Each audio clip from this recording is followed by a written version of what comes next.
So thank you for being here today. My name is Lorenzo Militri, and I'm going to present the results of a survey we ran this year. So just very quickly, to get started, why am I here? I started working with Asterisk in 2003, so I don't want to think how much time it is that it's gone by. And one of the first things we did was we had a customer that I never worked with contact centers before, but we had this customer that was going to implement a small internal help desk, and they had like 4 agents, something like this. We saw AppQ, and so we started playing with AppQ and considering whether it would be possible to build what they wanted using AppQ at the time, because we saw other different solutions that were extremely expensive. And when we talked to them, basically they told us that they also needed statistics, so they needed to count how many calls they got, very simple stuff. So as I'm basically a lazy person, I asked on Asterisk user whether anybody had done something to get this kind of data out, and the result was that nobody was doing it. So I started doing it because I thought it was very easy, like a one-time job. And people started contacting me and to say, I also need this thing because I'm in the same position that I have a customer that could run a call center, but they are not able because they need statistics.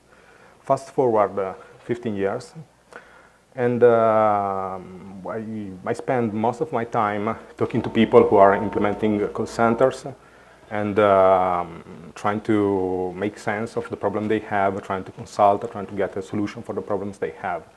So this is interesting. I do it on a daily basis, and I've been doing it for a while. But I had the feeling that maybe by summing together all these problems that I'm seeing, I'm not seeing the real picture of what is going on in terms of how systems are perceived when they are running. So one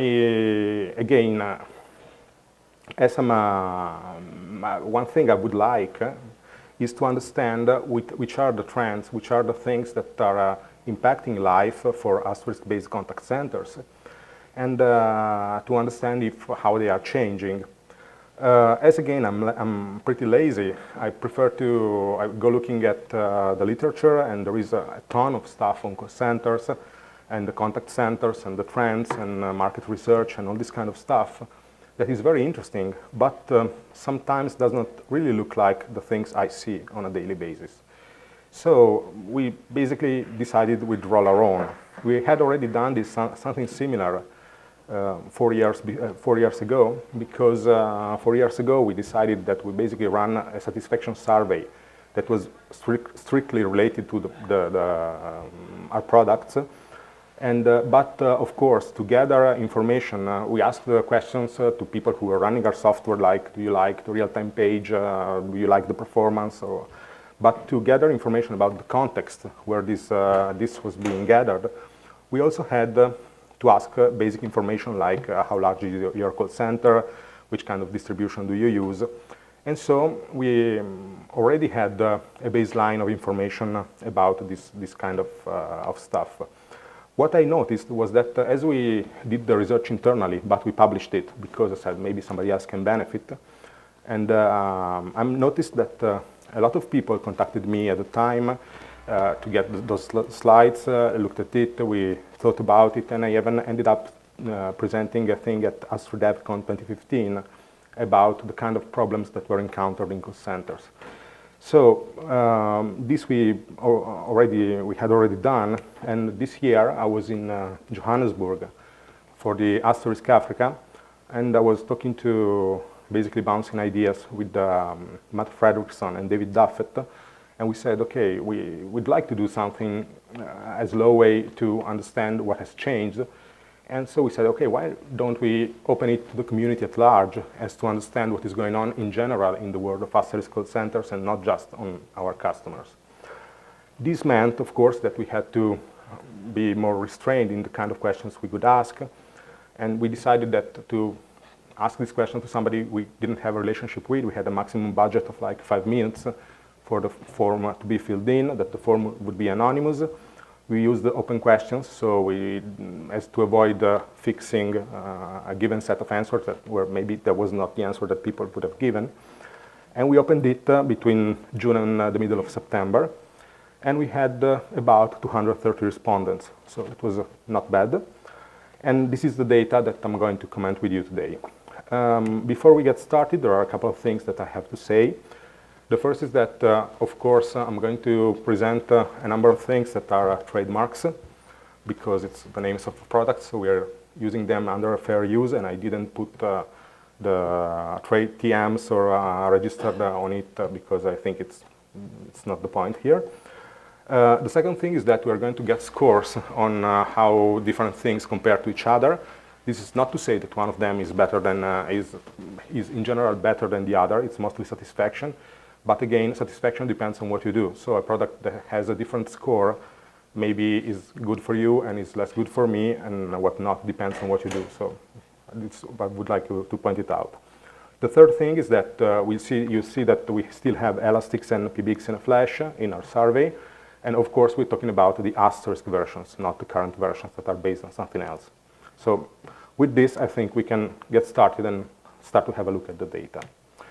So the first kind of, the family of data that we gathered was in terms of the sizing and the kind of call centers that, of distributions that were used to run the systems.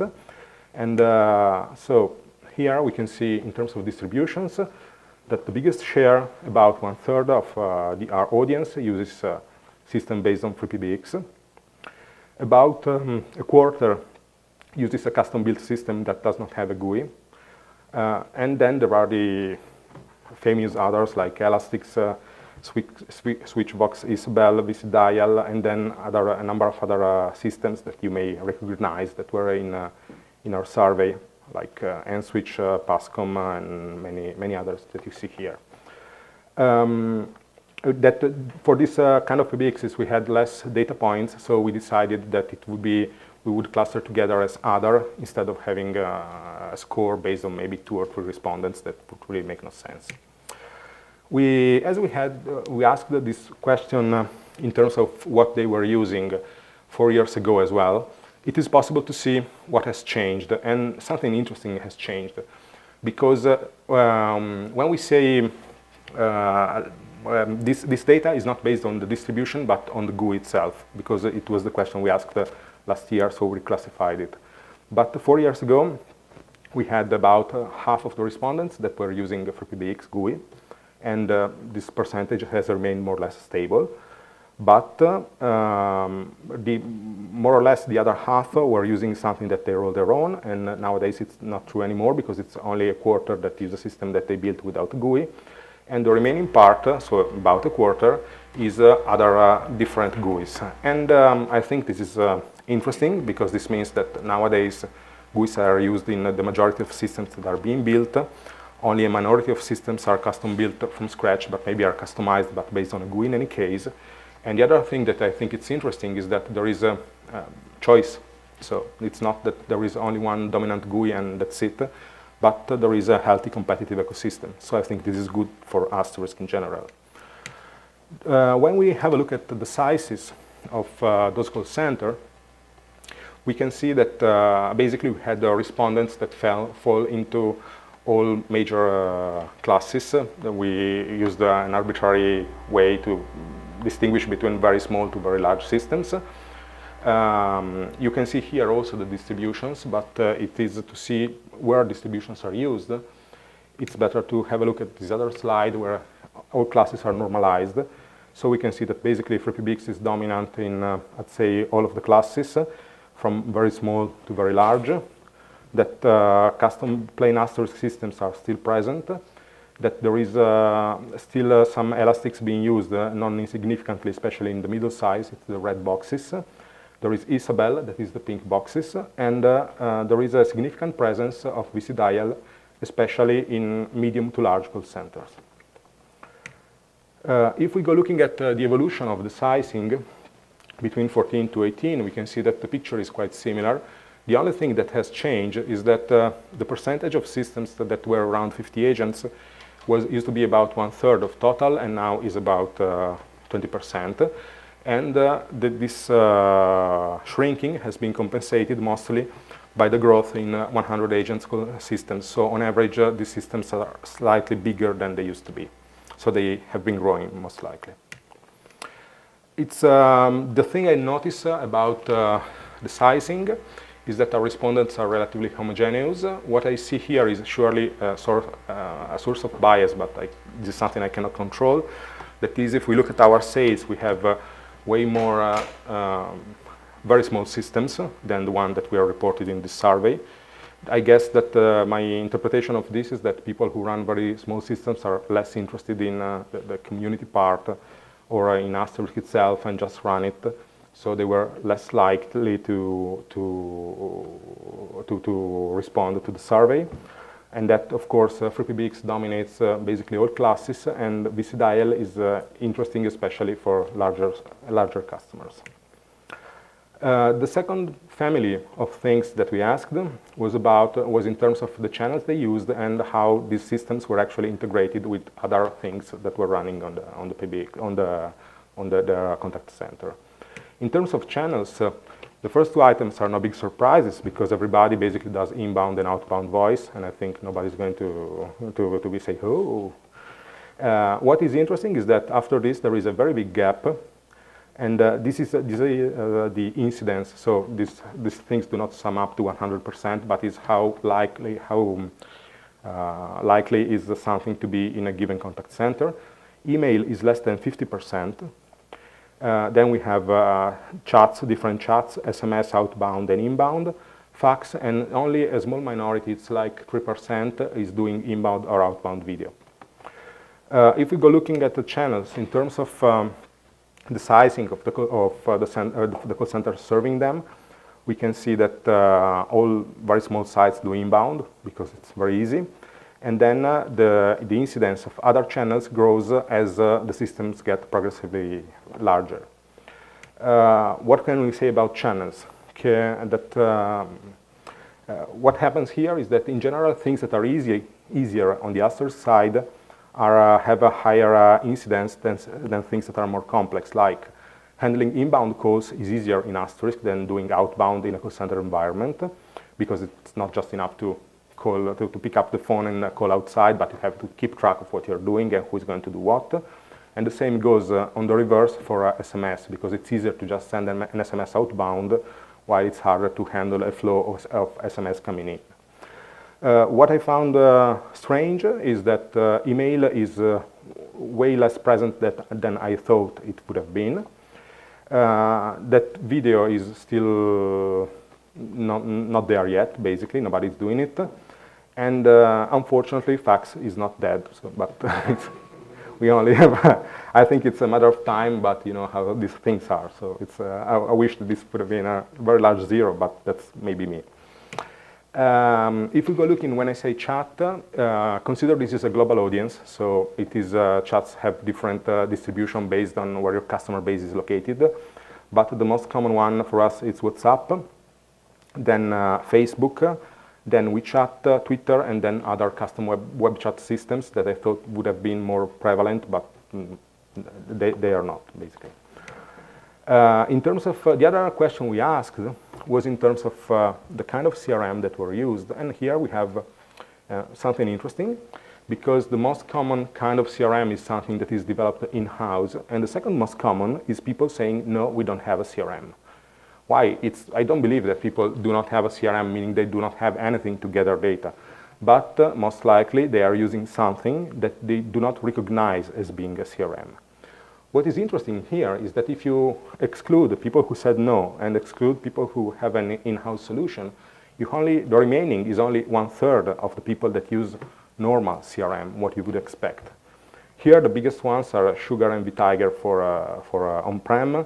Salesforce is the biggest hosted, and then you can see that about 1/3 of CRMs is others. These others are famous and less famous systems. But as you can see, if we go looking at the distribution of CRMs in terms of the sizing, we can see that as likely no CRM is more common for very small systems, but like 20% of 200 and more do not have a CRM. So this is obviously not very likely, so they have something else. The prevalence of developed in-house is highest for medium-sized systems, and while the biggest sites have the highest prevalence of other systems, so the famous names of CRMs, but in general what you get out of this slide is that the picture is very much divided. There is no single trend, there is no one single winner. It's the other thing that we asked our customer was which kind of, our respondents, sorry, was which kind of management and reporting tools they used. Here, of course, most of them were customers of ours, so we have QueueMetrics at 65% because we do it, but the remaining part is not QueueMetrics, so these are people that we do not have a relationship with and come from the community. So I think this is the interesting part here. In terms of, then we asked people about which were the strong points and the weak points of Asterisk for call center usage. Here we got a very large list of answers that we had to reclassify ourselves. These were, of course, open questions. What we noticed is that while everybody, basically, I believe 100% or like 99%, entered something in the question, what do you like about Asterisk? About 50% of the people didn't enter anything as what you don't like about Asterisk. And the weak points you see are more a wish list than specific things about Asterisk. But let's start from the strong points. The strengths of Asterisk, again, it's maybe no surprise, are flexibility and cost. These are, again, are prevalence, so they do not add up to 100%. You can see that these prevalences, in any case, are relatively small. It's not that there is a question, that there is something that is 80% of respondents say this. The biggest thing is 25% for flexibility and cost that is very similar. Then we have performance, reliability, the fact that it's open source, customizability, possibility to customize, integrate, the community, the level of support, scalability, and security. In general, if we go looking at who cares about what, we can see that the scalability, the flexibility is present in all classes. That cost is a big driver, especially for smaller sites, and is less important for bigger ones. And that for biggest systems, what really matters is the possibility to customize and integrate the system. What can we say here? We can say that people, of course, like Asterisk because it's open source. We are here for a specific reason, for a community. But the people who are running Asterisk call centers do not really care so much about this, but they care about the fact that they have real-life, tangible benefits that they can easily perceive. And if we go instead looking at the weaknesses, we can see that the picture is different. Because the first thing that we have to say is that maybe it's not that readable, is that the highest, if we were to plot together the strengths and the reliabilities, these boxes would be just half as tall as they appear on the screen, because the highest one has 16% and is about CRM integration. Then we have support, reports, integration, unified communication, difficulties in handling calls, bugs, running upgrades, scaling up the systems, and integration with socials and chats. But all of them are like less than 10% of respondents, so they are very, very little.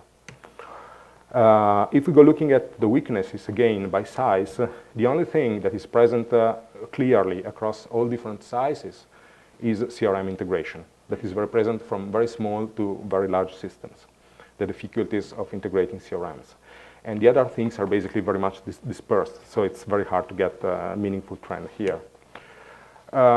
What can we say here? I believe that what is interesting is that it's not so much what is in there, but is it what's not in there. Because there are no big complaints. It's not that people are saying, hey, I like Asterisk, but queues do not work or do not do something that I need them to be doing. That is the kind of offenser I would have expected out of such a question. People are complaining of stuff that maybe is debatable, that should be a part of Asterisk, like reporting, and the CRM integration. And for example, omnichannel, even if you put together omnichannels and chat integration, is not that high. It's still like 10% of respondents cited. So it's not that much. The last major thing that we asked was in terms of how happy they were with the system. And so we asked two different questions. One question was, when in the next few years, are you going to upgrade? And when you do, what are you going to do? And the other was to express explicitly a level of satisfaction. So in terms of what people are going to do, the picture is very clear, let's say, because most the singles item at like half of the respondents say they are not going to upgrade in the next couple of years. And the ones that do 80% say they're going to get basically an upgraded version of what they have now, because it will still be an Asterisk on-premise. Only a minority is interested in other things like an Asterisk-based but cloud solution or a solution that is non-Asterisk. As we had a similar question in 2014, we can also see it by size. And in terms of sizing, there is basically not much difference between the very small to very large. So basically, everybody thinks the same thing. It's kind of weird that the least likely to upgrade in the next couple of years are the biggest systems.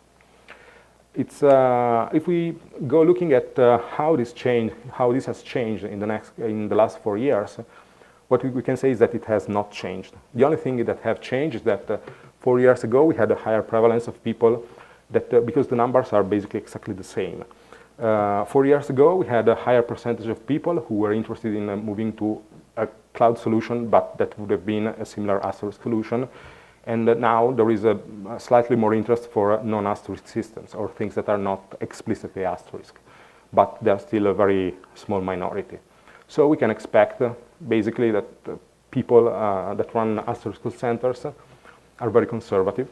So they're happy with what they have, and at the moment they see no big reason to fix things that are working. The other thing that we can get is in terms of satisfaction. So we explicitly ask people to say, hey, get me a score from 1 to 10 on how happy you are with the system. I think you can guess by the previous answer that people were pretty much satisfied. The average we got was 8.4 out of 10. And this means to understand better this figure, you have to compare it in terms of, to look at the different classes. So basically, more than 80% of respondents had a score of 8 or more. So basically, everybody. The shape of the distribution is the very same that we got in 2014. And because the classes have there is a bit more dispersion on the lowest classes, because we have twice as much, almost 3 times as much in terms of respondents. But the shape of the distribution is the very same. So nothing much going on here. If we go looking at the satisfaction in terms of sizing, we can see that from very small to very large systems, they are all very happy. Only sites in the middle, like 20 to 50, are slightly less happy, but they are still like 7.8 out of 10. So they're not, I wouldn't say that they are unhappy with the system as it is. If we go looking at this in terms of the distributions that were run, we can see that the highest level of satisfaction are for VC dial.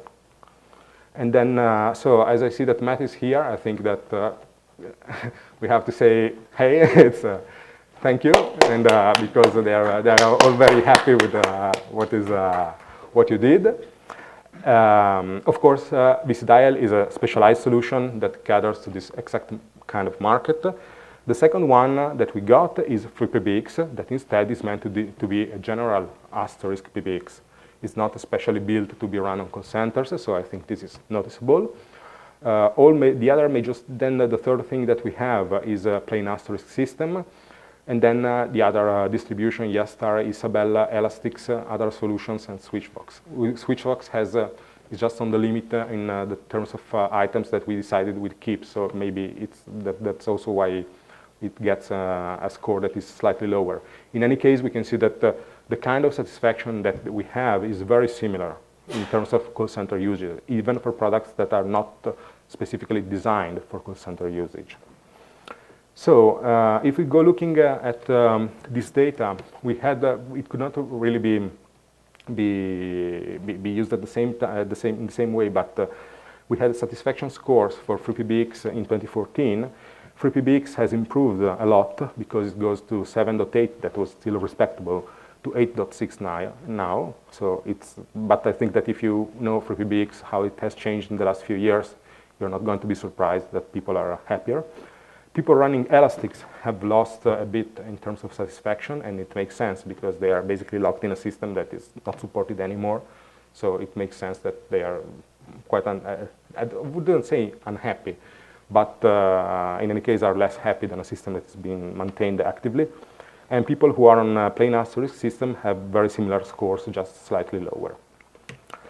So what can we say about this thing is that people are in general very happy about Asterisk as it's running in the call center, and that the kind of results we got were very similar to the ones we had in 2014, and that the obvious winners here are BCDial and FreePBX. Of course, depends on what you need to be doing.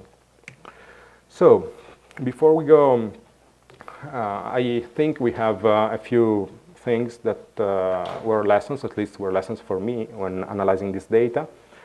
The first is that our industry is very much very keen on disruption, changing things, innovating. And I think these ideas are very important for people that are in this room. The contact centers we serve are way more conservative. They are happy with what they have. They have high satisfaction scores. They have no complaints, and this is interesting. They serve mostly traditional channels. There is an incidence of other channels that is important and whatnot, but basically the bread and butter of what they do is voice, inbound and outbound. And the biggest issues they have is CRMs, but the CRM is an issue because it is also very fragmented. So integrating with CRM is a very generic proposition. The kind of integration you want, what you want done, depends on the product, depends on a number of things. So it's not something that you can magically happen like you plug it in. The second thing that I think it's important, and maybe it's more important for people like me that have been here for like 15 years than for people who come to Asterisk more of late, is that GUIS now are perceived as a good solution to run call centers on. And it used maybe not to be so much this way, because if there were doubts in terms of the flexibility or the usability and the performance of a solution that you would get out of a canned distribution, this is not that important anymore. And we have high penetration across all sizes, so even the biggest and most chosen customers that have the biggest budgets are still happy with the distribution, and the people who wouldn't have any problem in rolling their own like they did 10 years ago. And in any case, the satisfaction scores are very significant for all of them. The third thing that I think is interesting is to try in a picture where everybody is smiling. There is somebody who is smiling like slightly less. And who are these guys? Even if they are still pretty much satisfied, these guys are the ones that are 20 to 50. They have the lowest satisfaction scores. They use in-house CRMs more than anybody else. What is happening is that they are, to me at least in my interpretation, is that they are starting to grow and to serve different channels. They've reaped the low-hanging fruit when they were smaller, because it's very easy to start a call center with 4 people, just put in the ISO and it will work and you get something that you can use in an hour. When you start having 30, 40 people and your boss starts to say, but we should also do this and this and this, maybe you start feeling the pain. When you're bigger than this, you have the budget and you have the skills to go over it.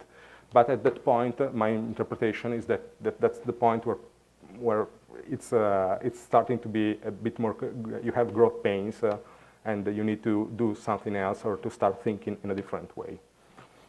The last thing that I think is interesting is that there is, again, something negative in the results we got. That if you read anything in terms of market research on contact centers that was written the last 5 years, you'd think that the world, everybody uses omni-channel, everybody does video, WebRTC is everywhere, and that's the top issue for anything. artificial intelligence that is the basis of what every contact center does now, and actually it's not so. So my interpretation of this is that there is a significant gap between the research that vendors like me, of course, pay for, and the kind of stuff that people that are out in the field and are running the system are actually looking for at the moment. So not to say that this stuff is not good, but it's not the main concern or as important as it would appear by looking at the literature. So I think that is it. It makes sense. I'm sure there was a lot of data in this presentation, so I'm not sure. I think it will be shared on the websites. If not, or you want it earlier, just send me an email or ping me up and I'll get it to you. And I don't know. Yeah, we have lots of time for questions. Yeah. The big takeaway is fax isn't dead. Who knew that? Yeah. Does anyone have any questions for Lorenzo? No? Come on. We love questions. Let's hear it for Vici-Dial too, by the way. Yay! Number one. Yeah, very happy. Seriously, no questions? Yes, there we go. So I was a little curious why SMS isn't as prevalent in the contact center. Now, do you have any little insight on that? I would think it'd kind of have a little more prevalence. I don't know. I think it really depends a lot on the country, because different countries have different approaches to SMS, especially for toll-free SMSs that have become important in the last few years. It's still there, but what I'm noticing is that, of course, SMS is maybe the easiest channel to integrate in an Asterisk-based contact center because it's one-off. So it's very trivial to handle compared to having full-blown chats or whatnot.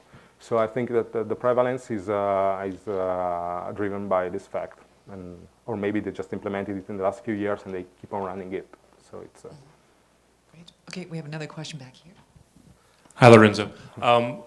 I saw data from 2014 and now 2018. Are you planning to redo this survey in 4 years again, or maybe at a quicker interval?